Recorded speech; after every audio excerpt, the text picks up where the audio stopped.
Nako, kakalabas lang po ng kumpirmasyon ng International Criminal Court Registry na totoo po, natutumba na si Tatay Digong habang siya po ay nasa detention. Naglalakad, natutumba, nung minsan tumama ang ulo. Actually, ako po yung sa tingin ko kauna-unahang nakalaman na natumba si Tatay Digong, tumama ulo, dinala sa ospital pero hindi binigyan ng abiso ang pamilya. Ang hindi ko maintindihan, bakit hindi naman nawawalan ng bisita si Tatay Digong na kanyang mga pamilya, and yet, nangyayari itong mga pagtutumba, tumatama ulo, hindi pinagbibigay alam kay Tatay Dig sa pamilya. No? Now, ang nagsabi po sa akin dyan na isang nagtatrabaho sa loob, no? At medyo nahiya nga siya o natakot na sabihin sa akin na baka naman hindi alam nila VP na nahulog nung minsan si Tatay Digong, tumama ang ulo, dinala sa ospital. At yun nga yung napabalita na linabas siya at dinala sa ospital. Pero hindi nga nila isinasa publiko na ang dahilan ay tumatama ang ulo sa sahig. Now, ngayon, ang linabas na report ng registry ay totoo. Tumutumba si Tatay Digong.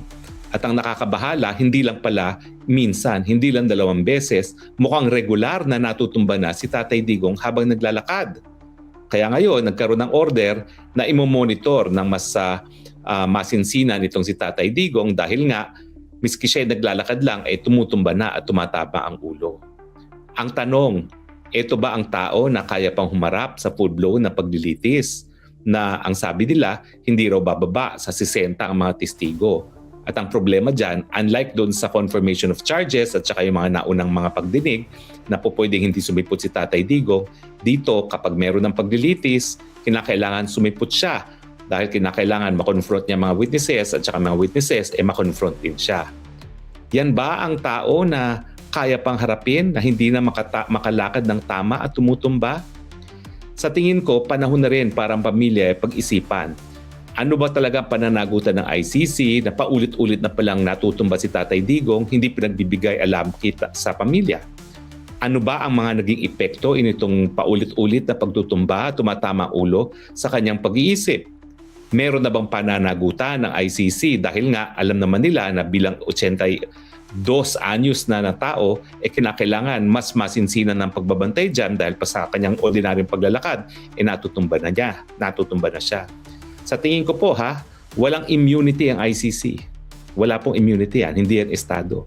So kung talaga mapapakita natin ang pabayang ICC at patuloy nilang kinukulong ang Tatay Digong na hindi na kaya talaga humarap sa ganitong mga paglilitis at may mangyari sa kanya, at sana naman wag na nating antayin ang pangyayari sa kanya, talaga magkakaroon ng pananagutan ng ICC. Ang question, sino ba mananagot dyan? Ang mga West ba? Ang mga registry ba? Ang mga bansa ba na merong mga membro ng ICC? Well, wag natin kakalimutan, bagamat hindi pa natin sigurado kung ano mangyayari sa ganyang litigation, sana nga hindi na umabot na tayo magdedemanda dahil meron ng abirya na nanggaling kay Tatay Digong. Ngayon pa lang, sana masusi ng pag-aralan ng bagong trial chamber kung kaya pa ni Tatay Digong na humarap sa mga paglilitis na ito. Ako naman, hindi ako dalubhasa, pero kung naglalakad ka lang, paulit-ulit ka nang natutumba, ibig sabihin, wala ka na talagang kakayahan para harapin ang ganyang paglilitis. Ang hahanapin ng korte dyan is kung kaya pa ba ni Tatay Digong unang-una na physically humarap dyan sa paglilitis na yan. Pangalawa, yung kanyang estado ng pag-iisip, kung kaya pa ba niyang magbigay na instructions sa kanyang mga abogado kung ano magiging depensa niya. Ang problema, bago pa man madala si Tatay Digong sa Pilipinas pa lang, ako'y palaging tinatawagan at paulit-ulit ang kanyang sinasabi. No? So yan po ay palatandaan na meron ng Alzheimer's. Ako naman po, talagang bihasa ako dyan sa Alzheimer's dahil halos lahat ng matatanda ako po nag-alaga sa Pilipinas.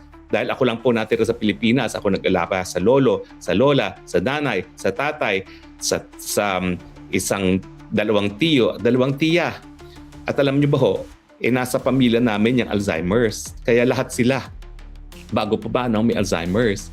So ako, hindi lang po si Tatay Digong yung tumatawag sa akin na paulit-ulit ang mga sinasabi. Pati po si Presidente Erap, ganyan din po. Ang pinakamatindi talaga si President Erap kasi tumatawag yan mga 7 beses, 8 beses. At para-parehong sinabi. Ako naman, nabanggit ko lang yan na minsan kay Senator Jinggoy, hindi sa ayaw ko siyang tumawag kasi naaaliw naman ako na tinatawagan ako ni Presidente Erap. No? Pero nung nasabi ko po kay Senator Jinggoy, naku, tinanggalan ng telepono si President Erap. Kaya natigil yung mga phone call namin ni Presidente Erap na hindi ko naman talaga kinukonsidera na abala, na aaliw nga ako dahil kahit papano nakakatulong ako doon sa kaibigan nating si Presidente Erap. Hindi naman po ganoon katindi yung karanasan ko kay Tatay Digong. Kaya lang, talagang paulit-ulit po si Tatay Digong.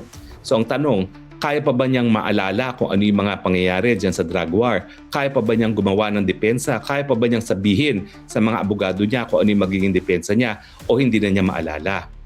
Ang problema po kasi sa Alzheimer's, sa ilang naalagaan ko, lolo, lola, tatay, nanay, 2 tiya, 2 tiyo, sa 7 kaso na inalagaan ko, over a period of collectively sabihin na natin 15 years, wala po kasing recent memory ang mga Alzheimer's victim.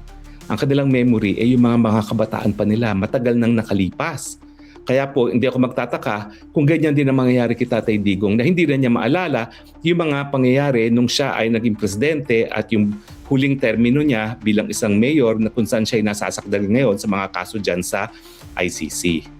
So sa tingin ko, kung talagang magkakaroon ng masusing pag-aaral ang dalubhasa, magkakaroon talaga sila ng konklusyon na hindi na kaya ni Tatay Digong na humarap sa paglilitis, dapat na siyang pauwiin doon sa Davao kung saan siya ay mananatili at mabubuhay ng mapayapa hanggang siya ay tawagin ng ating Panginoon.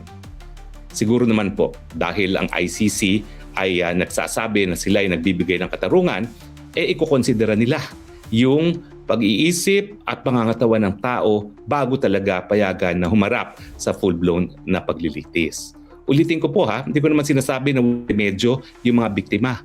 Kung sa tingin nila ay talagang kinakailangan nila ng hukuman, dyan po sila sa Pilipinas magdemanda.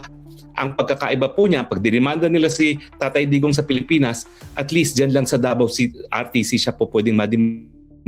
Diba? O ililipat nila na hukuman ng Supreme Court ang venue dyan sa Davao City nang siya ay nandun mismo sa bahay niya at hindi nakakulong sa isang malayong lugar sa isang dayuhang bayan. Hindi naman po siguro masama yun.